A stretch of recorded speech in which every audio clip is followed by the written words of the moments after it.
हालत क्या है उनके शिष्यों की देख लीजिए। हर तरह का विष लेकर के हम कह रहे हैं नहीं इनको मार डालो, उनको खत्म करो, इनके ये कर लो। तुम कौन होते हो किसी को मारने वाले? क्या एक चींटी भी तुमने पैदा की संसार में जो इस तरह का द्वेष फैला करके, और तुम इसको मारो उसको पीटो शुरू कर दिया, और वो भी धर्म के नाम में? ये मनुष्य है। इस मनुष्य को क्षमा करने के लिए एक मां का ही हृदय चाहिए। मेरी समझ में नहीं आता है कि आप किस अहंकार में सारा कार्य कर रहे हैं और कितनी अंधता से आप बहे चले जा रहे हैं। ये विशालता का जो स्वरूप है ये आपके नाभि चक्र। जिस मनुष्य के अंदर में ये विशालता आ जाती है उसका नाभि चक्र पकड़ता नहीं। और भी इसके दोष हैं, अनेक दोष हैं। इसमें 10 उसकी पंखुड़ियां होती हैं, और उसी से आप देखिए कि सोलर प्लेक्सस में भी 10 ही सब प्लेक्सस है। हालांकि वो फिजिकल साइड में सोलर प्लेक्सस से लोग देखते हैं, उसका इमोशनल साइड नहीं देखते। लेकिन नाभि चक्र बहुत ही महत्वपूर्ण है। आप किसी के घर खाना खाने जाते हैं, किस भावना से खाते हैं, क्या खाते हैं। अब राक्षस को आपको पहचानना तो वो जरूरत से ज्यादा खाता है, बहुत ज्यादा खाता है, और या तो वो बिल्कुल ही नहीं खाता है, भूखा ही रहता है, क्योंकि फिर वो भूत ही खाते रहता है मेरे ख्याल से कि पता नहीं क्या करता है। बहुत अति खाने वाला और बिल्कुल ही कम खाने वाला, दोनों ही आदमी ठीक नहीं, व्यर्थ बीच में रहता। जो भी जाए तो खाने के मामले में हमारे देश में बहुत ही ज्यादा लोगों को इंटरेस्ट है। घर जाते साथ बीबी से पूछेंगे हाँ भाई क्या बनाया बताओ। औरतें सवेरे से शाम तक यही सोचती रहेंगी कि शाम को क्या बनाए जिससे आदमी का अपना पेट पूरा बिगड़ जाए, वो घर में ही बैठा रहे, दफ्तर ही न जाए। खाने पीने का विचार अपने यहाँ जो बताया गया है कि खान पान स्वच्छता से, और ज्यादा नहीं खाना चाहिए, कम भी नहीं खाना चाहिए, ठीक से खाना चाहिए, इसीलिए बताया है कि आपका नाभि चक्र ठीक है। लेकिन जो वेजिटेरियनिज्म के पीछे में लोग हर तरह का प्रकार करते हैं, इसके लिए नहीं बताया गया, या उपवास के लिए नहीं बताया गया कि रात दिन आप खाने की बात सोचते रहे कि आज मैं क्या खाऊंगा, शाम को मैं क्या खाऊंगा, आज मेरा उपवास है, आज मैं क्या खाऊंगा, इसके लिए नहीं बताया। वास्तविक मैं तो सारे सहयोग में कहते बाबा उपवास नहीं, मेरे मन के विरोध में पड़ता है, मैं तो उससे प्रसन्न नहीं होती। हाँ नहीं खाना हो तो कुछ और चीज खा लो, उसकी क्वालिटी बदल डालो। लेकिन जो उपास सवेरे से शाम तक आप सब आज उपास से बैठे हैं, वो लोग पार नहीं होते। मैं आपसे बता, अगर आप उपासड़े लोग होंगे तो आप पार नहीं हो सकते। ये जानना चाहिए कि उपास करने से अगर परमात्मा मिलता है तो अपने देश में तो एटलीस्ट 30-40% लोग तो ऐसे ही पार हो जाने चाहिए। इस तरह की बेवकूफी की बातें किसने बताई? उल्टा परमेश्वर ने जो दिया है उसको प्रसन्न चित्त हृदय से लगा करके आप खाइए और सुख से रहिए। इस तरह से जब आप रहिएगा, जिस तरह से आप कर कार्य करेंगे, तो आप देखिए कि परमात्मा भी आपसे प्रसन्न रहेंगे और सारा संसार भी आपसे प्रसन्न। लेकिन आप तो उस वक्त भी उपवास करते हैं जबकि परमात्मा का गौरव करने का समय है। जब परमात्मा का गौरव करने का समय है उस वक्त आप क्यों उपवास करें? खाने पीने के मामले में और भी बहुत सारी हमारे यहाँ बातें कि हम लहसुन नहीं खाते हैं। लहसुन नहीं खाना चाहिए अगर आपका ब्लड प्रेशर लो हो। अगर आपका ब्लड प्रेशर हाई है तो लहसुन जरूरी खाना चाहिए। सब चीजों का एक एक नियम होता है। हमारे यहाँ तो एक जनरल चीज है कि वो उनके यहाँ मैं गई थी, वो हरा धनिया की पत्ती नहीं खाती तो मैं भी नहीं खाती। अरे भाई क्यों नहीं खाती? उन्होंने छोड़ दिया तो मैंने भी छोड़ दिया। माने जैसे कि हमने पहले तो बुद्धि को ही त्याग दिया। खाने पीने से परमात्मा नहीं मिलता है, उल्टे खाने पीने में इतना चित्त लगाने से जरूर परमात्मा छूट जाएगा। रात दिन खाने पीने में व्यस्त रहने से भी नाभि चक्र पकड़ता है। अब बहुत से लोग ये कहते हैं कि माता जी जिनको खाने को भी पूरा नहीं मिला वो परमात्मा की ओर कैसे जाए? ये प्रश्न सब लोग अपने देश में मुझसे पूछते हैं, और मैं जब बहुत लोगों से बोलती हूँ तो ऐसा शहरों में मैंने देखा, पर जब मैं गांव में जाती हूँ तो कोई भी ऐसा मुझसे प्रश्न नहीं पूछता। ये तो शहर वाले हैं जो कि खा पी के तरबेज है, वो पूछते। गांव वाले गांव वालों की तो कमाल ये है कि उनको अगर पता है कि हमारी मोटर इधर से जा रही तो पहले ही रास्ते पे वो लेते रहेंगे और मोटर रोक लेंगे और बस खटाखट पार होते हैं वो, क्योंकि उनके लिए उनको मालूम है कि खाना पीना ही सब कुछ नहीं है, खाने पीने से ही संतोष नहीं है, खाने से आगे कोई चीज है, क्योंकि उन्होंने भूख सही हुई और वो जानते हैं कि अगर भूखी सब कुछ चीज होती तो हम आज तक जीते नहीं। हालांकि उनकी दशा ठीक करनी चाहिए, वो आप लोगों को ठीक करनी चाहिए जो आज शहर में बैठे।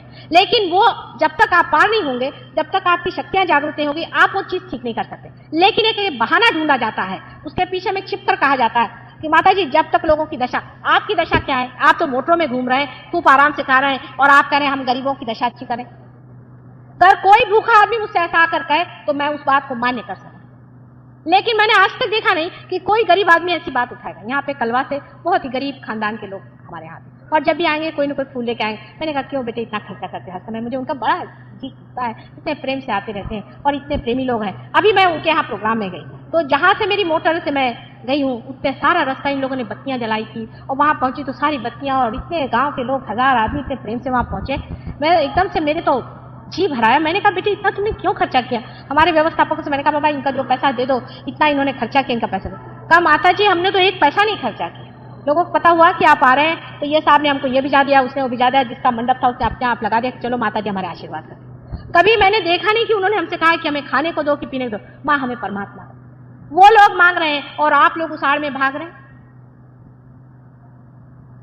आप जिस दिन पार हो जाएंगे, आप स्वयं इस चीज को पालेंगे, तो यही स्थान है जहां पर श्री विष्णु और लक्ष्मी जी का स्थान। और जिस वक्त ये जागरूक हो जाता है तब आपको आश्चर्य होगा। इन्हीं की बात मैं बताती हूँ जो कलवा के हैं। तो मैंने उनसे कहा कि भाई तुम रोज मेरे लिए एक हार लाते हो तो इतना खर्चा करते हो, मुझे बड़ा दुख लगता है। और हमेशा मैंने देखा एक हार लेके वो आते हैं। मैंने कहा बेटे इसका पैसा तो बहुत लगता है, तुम मत लाया करो। नहीं माँ, कहने हम आपसे बता नहीं सकते, हमारे साथ एक बड़ा चमत्कार हो। मैंने कहा क्या? कहने लगे कि हम पार हो गए। उसके बाद दूसरे दिन सवेरे हमारे पास एक आदमी आया और वो कहने लगा, एक सिंधी आदमी आया और कहने लगा कि आपकी जो जमीन है ये बहुत ही बढ़िया है और इस जमीन की जो मिट्टी है वो इससे हम ईंटें बनाएंगे, क्या तुम हमें ये बेचोगे? और कहने लगे वो हर रोज मिट्टी उठा के ले जाते और हमें बहुत सा रुपया देते। उनके अंदर की लक्ष्मी जब जागरूक हो गई तो पैसा को क्या, पैसा मानी संपत्ति आपके अंदर आ गई। अगर आप पार हो जाए तो आपके अंदर स्वयं साक्षात लक्ष्मी जागरूक हो। आपके यहाँ बहुत से सहयोगी वो बता सकते हैं कि जिनकी नौकरियां नहीं थी उनके पास भी पैसे की भरमार हो। उसकी वजह ये कि आपके अंदर की लक्ष्मी जागृत होना चाहिए।